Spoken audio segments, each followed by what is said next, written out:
My name is Phil and this is my coaching presentation. This is what I've come up with for the roles. Well, any coach here has many roles that you have to do. So anything to planning your sessions, to backup plans, so if you've got a plan for doing it indoors and then if it gets changed around because of exams, or if you're outdoors and it starts snowing, you always have to have that backup plan.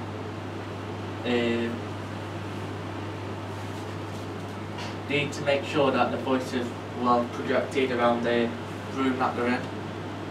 So if the coach is a bit shy, not everyone will know what they're doing. But make sure the voice is well projected, everyone in the group, wherever they are, in the sports hall or outdoors, depends where your session is, they can hear fully what you're saying and understand what you're talking about.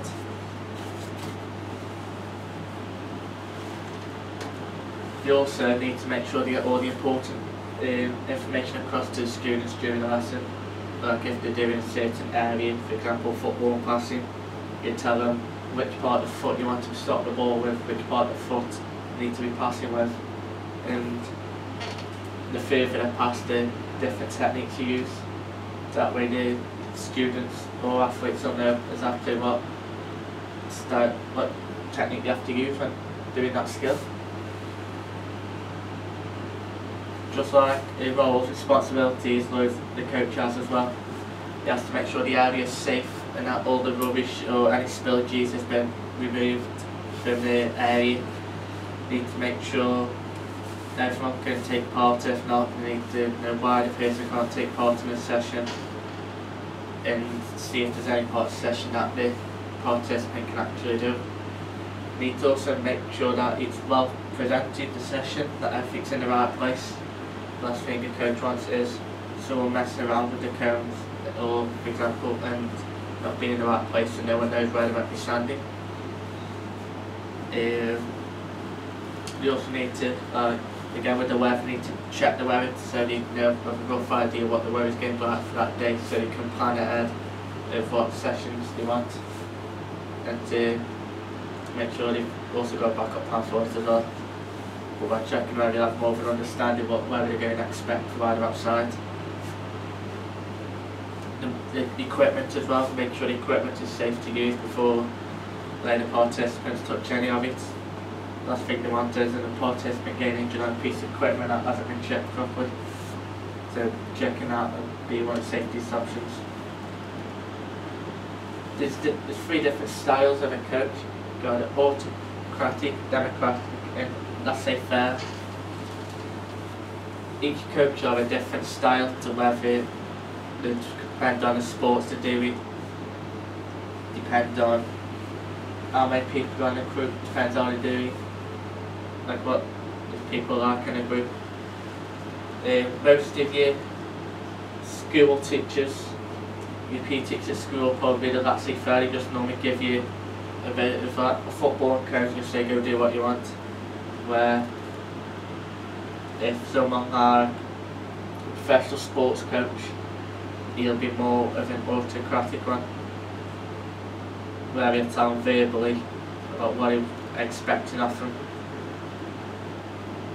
or even democratic, as he'll get the participants involved and then he can describe to how to improve that style and what to do to improve it. The autocratic, you're just verbally telling them what to do. Probably the best one to be is democratic, as you get the participants involved during the drill and you're making sure they can do it right before you start anything else. Each coach will probably use all three of them, but most of them they'll probably have just one unit to stick by, and the best one's probably autocratic or democratic. Laissez-faire is just a lazy coach, basically just gives them a football, for example, and some coach just says go do what you want. Where the other two, it's more of coaching involved in it, which is the ideal of a coach. So making sure you pick the right one is vital when coaching sessions. The skills of a coach need to be organised, need to be good at demonstrations, they need to make sure it's safe where the area they're using, building the rapport with the participants so they make them feel more approachable. Introductions and explanations need to be good, and the feedback and observation and analyse also need to be done well. With all these, organisation, every coach has to do. You have to make sure everything's organised, everything's in the right place, so they know exactly what's what. So when it comes to change the skill, need any more cones, for example, need to get more stuff involved, know exactly where it is to bring it in. This demonstrating part is vital. You have to make sure they're demonstrating the skill properly, so that the participants, athletes, know exactly how the skill's performed and what they're aiming to have their skill look like. Not demonstrating properly can lead to misunderstanding from other participants, which they make the coach's time more difficult, as he's going to be trying to demonstrate something, knowing he knows how to do it, but if he hasn't performed it right, other people will think how he performed it will be how it's meant to be performed, and that's the thing a coach would want. The safety of your participants is also vital. If there's any spillages, you need to make sure it can be either coned off so it's safe and the participants know where the spillages is. Or if there's rubbish on the area you're using, make sure it's been picked up, cleared away, put in a bin, so you're making the area more safe. Building a rapport is basically getting the athlete participants to make you feel more approachable. The more you feel approachable to them, the better it is, as they'll find it easier if they're struggling with stuff to come up to you and ask you questions about what they're doing. When not building a good rapport, will make the participants feel like you're less approachable and that they don't really want to come talk to you. Introduction and explanation, you need to basically introduce yourself so you know who you are. You need to introduce the sport you're doing and also the skills you're going to be doing, so you know exactly what sport you're doing, who the coach is, what skills they're doing, and an explanation of all of it so you know exactly what to do, when you might do it during a game and why you do it during a game. The feedback is an observation is where the athlete can be told how to improve that skill, what to do to improve the skill and where they're going wrong, and then the athlete will know exactly which part is going wrong, what he needs to do to change it to make sure it's performed correctly the next time he does it. And that's the same for the analyse, you just go through and say that you did this part wrong due to your feet not being in the right place, let's throw pass or something. Then rugby, if you're throwing the ball, you probably spin on it, the person doesn't catch it because they're on short distance. The coach will also pick that up as he knows spinning the balls for longer passes and just a normal tap pass will do for a small pass. The first session I did, volleyball, I felt it was alright, but the feedback I could have given the participants could have been a lot better. I could have made it more one-to-one situations, and I could have found out which participants actually played volleyball or have good knowledge about volleyball, as most of them looked like they could do it correctly anyway. And when walking around, I was able to speak to certain students who thought needed the help when someone else might be performing something right but could have been doing something incorrect, like they might have had their legs just standing normal but they've got their arm movement right, where if I picked that up it would have been easier for me to demonstrate to in that part. I could have asked a load more questions, I didn't really ask any questions, so it was more of a leadership session than a coaching session. I tried to get a drill in that virtually every volleyball player will do, but some people find it difficult to do, and I didn't really demonstrate it as well as it could be done. I needed to demonstrate with more enthusiasm so it's performed correctly and the participants know how it's correctly performed. Not do it with enthusiasm makes the participants think you don't really want to be there and they can just do how they please.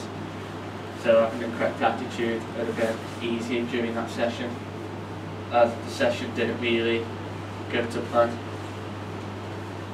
and I needed to get through the important parts during the session which I didn't get across. I just basically give him a volleyball and just let him get on with his skill I did. I could have used the area quicker.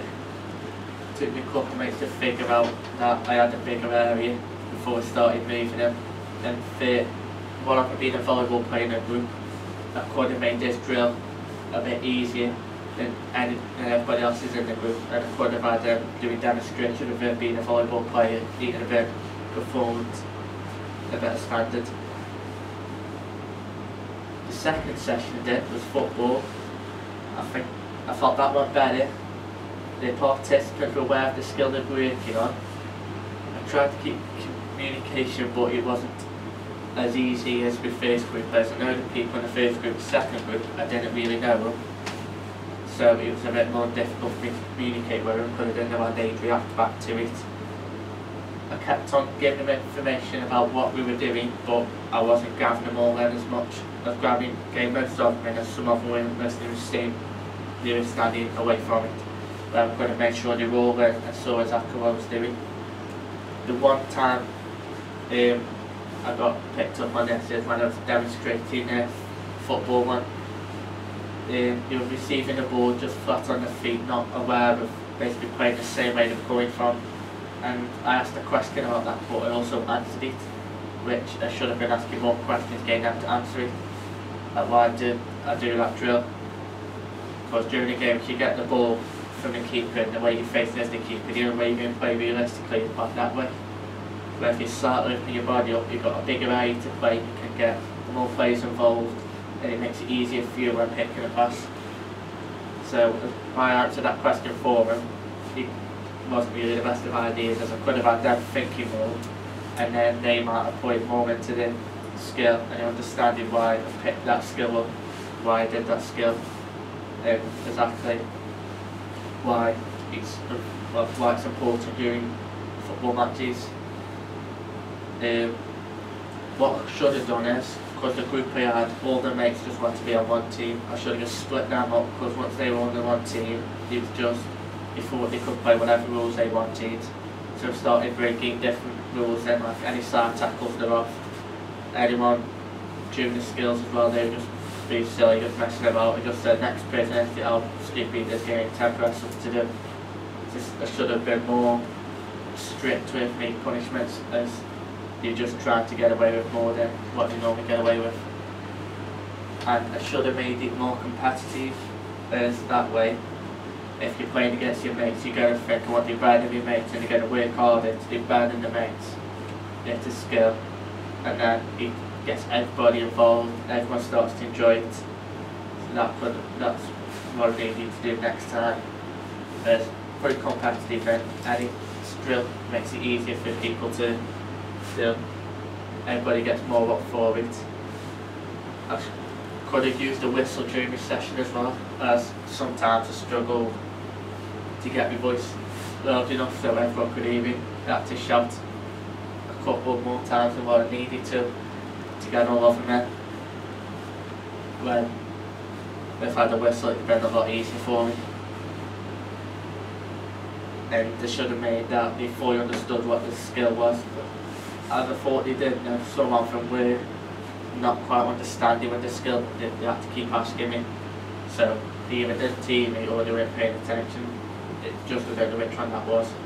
You could have been talking at the time, but I won't know.